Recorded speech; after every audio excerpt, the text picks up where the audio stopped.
What's going on, guys? Hope you guys are doing great. Today is Wednesday and we have our customer Nick's Evo 9, beautiful Evo 9 MR on the dyno. Just wanted to give you guys an overview. You guys have been asking for videos like this. This is a dual map calibration. Kind of wanted to walk you guys through it, kind of show you guys the dyno that you guys haven't already seen on my channel at least. And then just kind of give you guys an overview of the car and then start the calibration process from scratch. It's going to be a 91 octane and an E85. This is a very unique car, so I figured, you know, it would be nice to share it with you guys, and I think you guys are going to enjoy it. So with that being said, let's get right into it. All right, guys, so as you guys can see, we have Nick's Evo 9 on the dyno. This is by far one of the cleanest Evo 9s I've ever seen. Granted, he did change the valve cover and everything's pretty, but he does take care of the vehicle. You know, he was one of the customers that dropped off the car, knew exactly everything about the car, told me everything I needed to know, which makes my job a ton easier. And yeah, I really do appreciate that. So this is a stock motor Evo 9. It is an MR, so it is a 6-speed. Titanium upper intercooler piping, beautiful ETS. It's got a synapse blow-off valve. It's got a spoon up coil and plug kit. It has a Evo 9 stock compressor housing, but that turbo actually has FP black internals built by FP themselves, our friends at Force Performance. A nice STM exhaust manifold heat shield. It does have a FP ported exhaust manifold, just running OEM plugs, which we're going to check in a bit, make sure everything's okay. It has a 4-bar. This vehicle is going to be on speed density, obviously, because it has no mass airflow sensor. Peep that intake, guys. Look at how beautiful that is. I'm not sure who makes that, to be honest with you guys, but that's beautiful. JM Fat mini battery kit, obviously, for the short route intercooler piping. It does have an intake air temperature sensor, so that's awesome. Overall, this car is in pristine condition. I think it has like 100,000 miles on it, but this looks like a 20-30,000 mile car. So from his previous tune, the things he has changed is he put S2 cams, Beehive springs in there from GSC, redid his whole fuel system, so he has a feed line and a return line, a dash 8 feed and a dash 6 return. He does have a fuel pressure regulator, which is awesome. We're going to check base pressure and make sure all that stuff is good to go. And just wanted to show you guys kind of the calibration process on our mainline and how we attack it, and you know, what goes into it, and you know, the precautions we take and all that stuff. So I'm gonna show you guys some of the changes that I make. We're gonna, you know, do a couple pulls on pump gas. We're gonna do some part throttle stuff. You guys are gonna get to see all that stuff live. Figured you guys would enjoy it, and you guys are gonna see this dyno in action, which in my videos you guys haven't seen. So this is a mainline hub dyno that I purchased from Mainline Australia, obviously. So it took about 6 months to get to me. It cost me a pretty penny. Obviously couldn't finance it, so had to buy this outright. I do have the fan. I do have the mainline fan. That's probably the loudest fan you guys are ever gonna hear. But it's awesome because you know, when you're doing a pull, sometimes it starts dropping. If you have a good enough a cooling system, it'll start dropping temps instead of raising it. But I operate this on the dyno as I'm doing a pull. I'll operate it so I won't have it on all the time, kind of be able to mimic, you know, real world conditions. Other than that, we have a boost sensor hooked up just so we can kind of reference it on the, this is a 7-bar from Mainline. Dyno comes with 2 of them, but you know, we're only using 1 because this is a 1-bank system, obviously. And then we have TAC here. I like using the TAC, even though I do calibrate it on the mainline on every single vehicle. We do use a tachometer, so that way when I'm trying to pan through the actual graph and see where I need to make changes or where I picked up power, it's going to be easier for me to see. We also have an air fuel ratio hooked up to the mainline. That air fuel ratio is in the exhaust. As you guys can see, there's a band on it, so whenever the exhaust pressure gets too much, it doesn't push it out, then you know, I don't get no lean results. So on the stock ECU, guys, you have to either log the AEM or Innovate wideband, whatever you're using, and then, you know, pan it through in your data logging system and then kind of look at everything. Or if you have a standalone, you don't have to worry about it because a standalone requires wideband essentially to do closed loop. So the stock ECU does not do closed loop fueling. That's why, you know, we calibrate the vehicle, but we do have the mainline and we do have that AFR sensor to kind of help us whenever we do a pull, so we can pan through it and see, you know, where we need to make adjustments. So with that being said, I'm gonna do some adjusting, a few scaling, injector scaling things, and then we're gonna start. This is on pump gas right now, so we're gonna dial on pump gas. The client doesn't want you know, a crazy amount of power, but it is his daily driven vehicle, so I want to give him great drivability and, you know, good amount of power, so he can still enjoy the car. And, you know, if, you know, somebody tries to go to Mexico with him, you know, he can definitely take care of him. But after that, we're gonna put some E85 and, you know, try to maximize the power. Again, this is an FE black car with S2s, ported intake manifold, ported throttle body, the whole 9 yards. So this is gonna wanna make a lot of torque. So we're gonna have to be mindful of that and keep the torque down at the lower ranges. So yeah, let's go for it. All right, guys, so we did the first pull on pump, 0% wastegate duty. As you guys can see, it's right at 16 pounds of boost,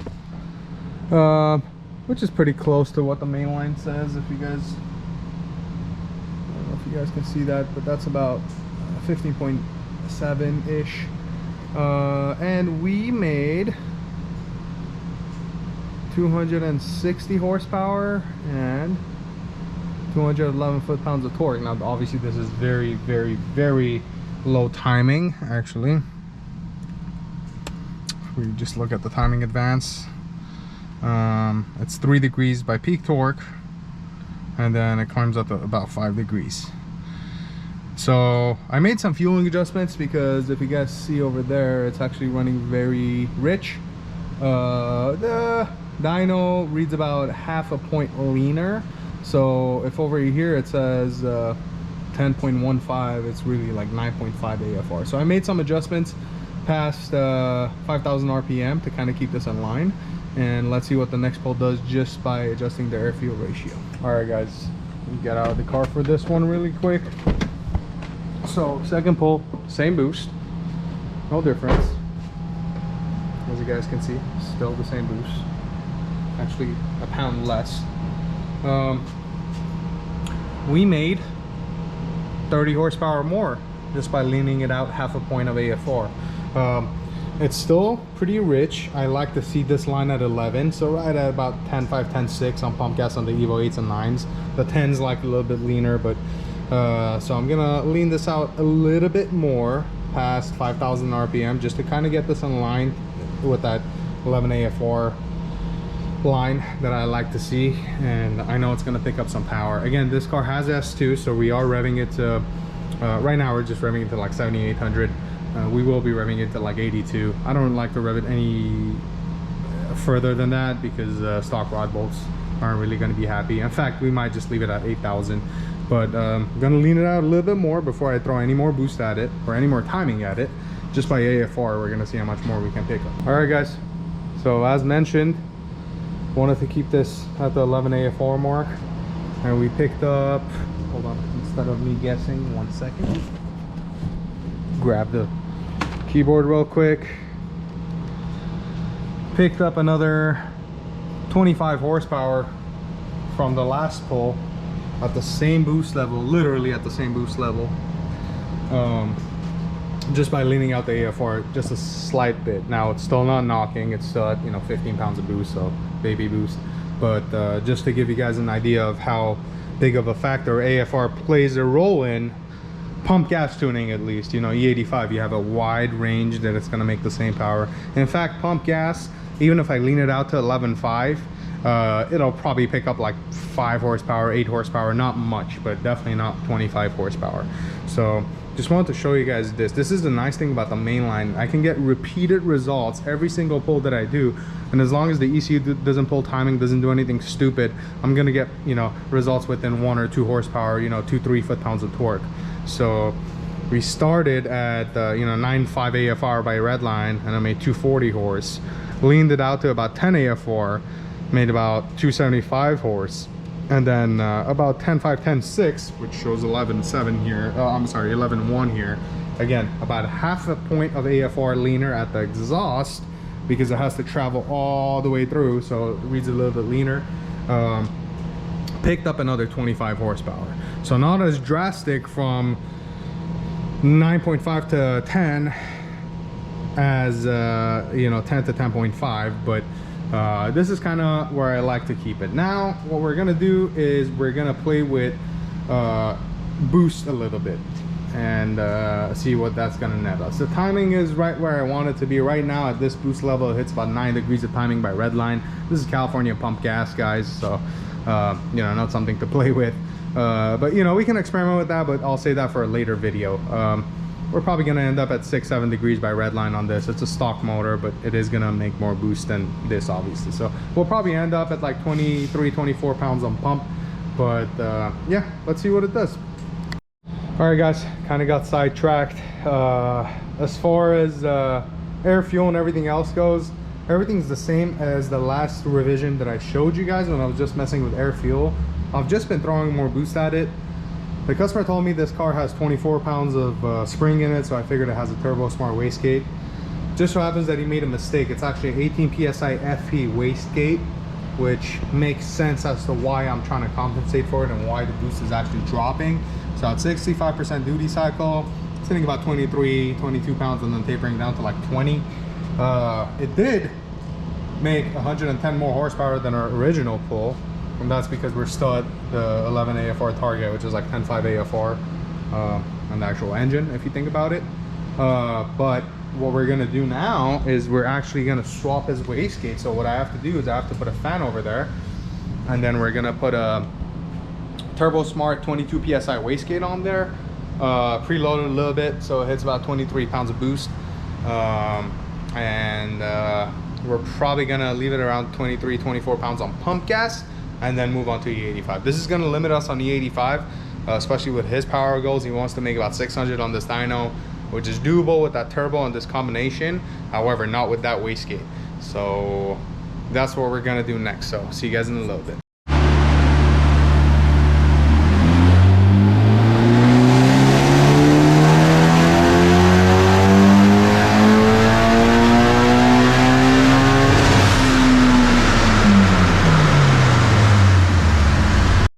All right, guys, so we just finished up, well, not we, I just finished up swapping to a 22 psi Turbo Smart wastegate, 40% duty cycle, made right at 24 pounds on the main line.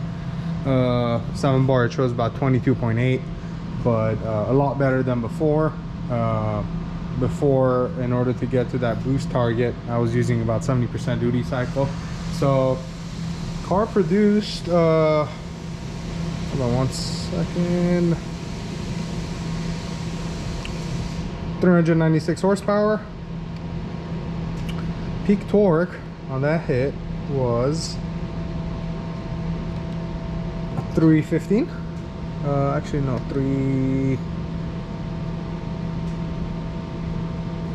hold on one second. No, actually I'm not measuring torque. Never mind. 311. This is showing horsepower right now.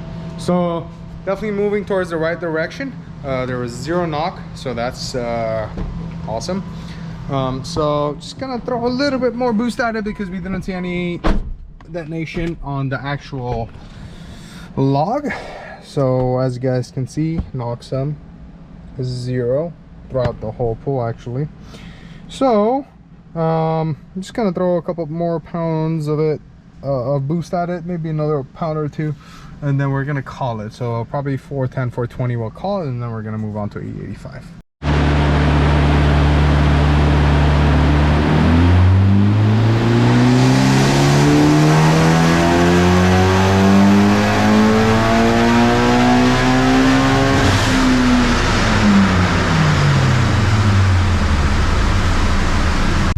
Next day, unfortunately I had to cut it short yesterday.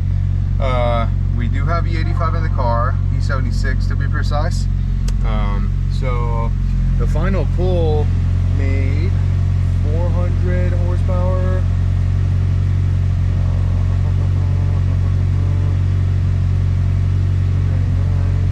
400 horsepower and hold on one second.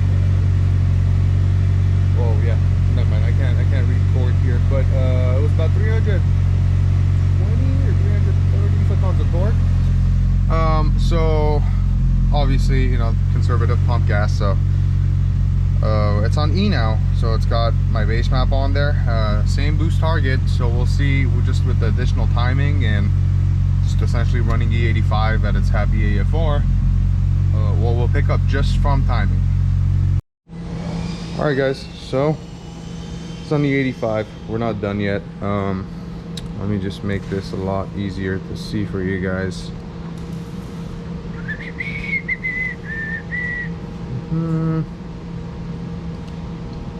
All right, so pump gas is this blue, which we made 400 horsepower, and then when I started adjusting the, basically, you know, trying to do baselines on E, which was the first pull, as you guys can see in the red, we picked up 66 horsepower. Well, yeah, 66 horsepower, actually about 70 horsepower ish. That was at the same boost level. So as you guys can see, the two blue and red are basically crossing one another. And then I fixed the fueling. This was the last pull.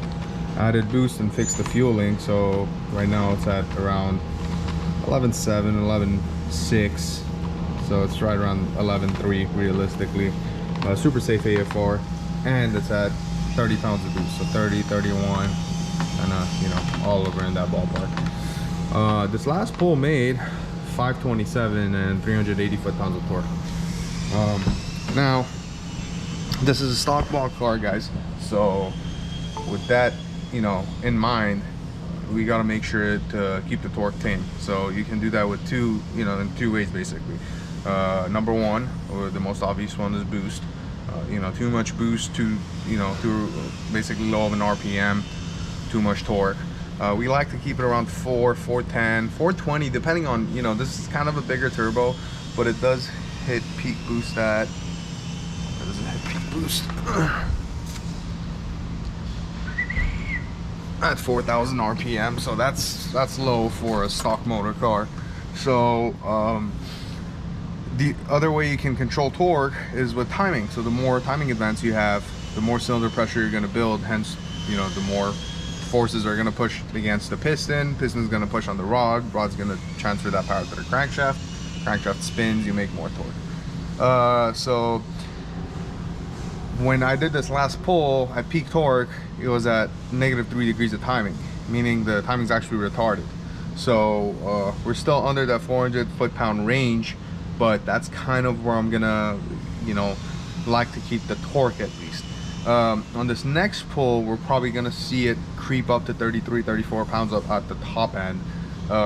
Again, just because I'm trying to keep the torque tame, I'm not trying to hit it very hard, low RPMs. If this was a built motor, no problem, I would give it all, you know, 35, 36, 38 pounds, whatever it makes, as low of an RPM as it wants basically. And that wouldn't really be an issue, but because it's a stock block, you know, we don't want to pinch those rods.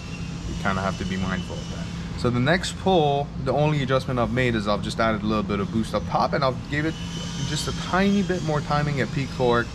It's gonna get us to that 400 range, maybe 410, and we're kind of gonna leave it there.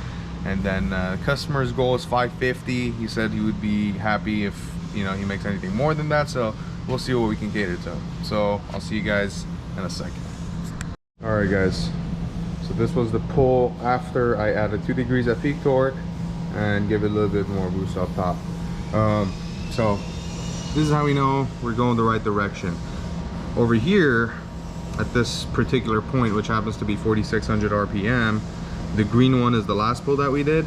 The purple one's the pull before this one. So we picked up 18 horsepower, 18 horsepower essentially over there. Now I can't read the torque here. I would have to look on the other side. Not gonna bother with that right now. But yeah, so obviously we're picking up power, we're picking up torque. That's a good sign. Carries all the way through.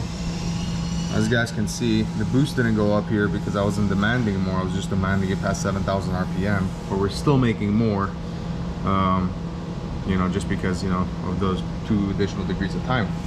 Now at the top end, it does climb to about 32-ish, 31.5 pounds.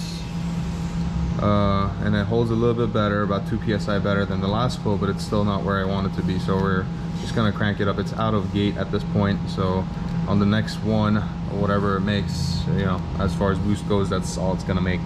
And really, I mean, we're very close to the customer's goal. So the next quote, we're gonna make that number. You know, because power starts climbing, even though torque drops, guys, the power's, you know, horsepower is what keeps, you know, carrying. And it's a big turbo. It's got S2s, as you guys can see. At 8200 RPM, it's starting to plateau and, you know, fall down, but up to there, it's making good power. So a little bit of more boost, you know, we can make that number for the client. Air fuel is exactly where we want it to be, about 11.7. So yeah, guys, let's do another pull. About 17 degrees of timing, my red line. Not a problem for a stock motor, stock compression car. It's literally about a degree of timing now at peak torque. As far as the boost goes, obviously we're gonna do boost by gear, so we're gonna make adjustments here. I don't know if you guys can even see this, but we're just gonna ramp it a little bit harder over here, maybe another 8%. And really past 85%, the solenoid's not really doing jack shit. So yeah, we'll see what we can do.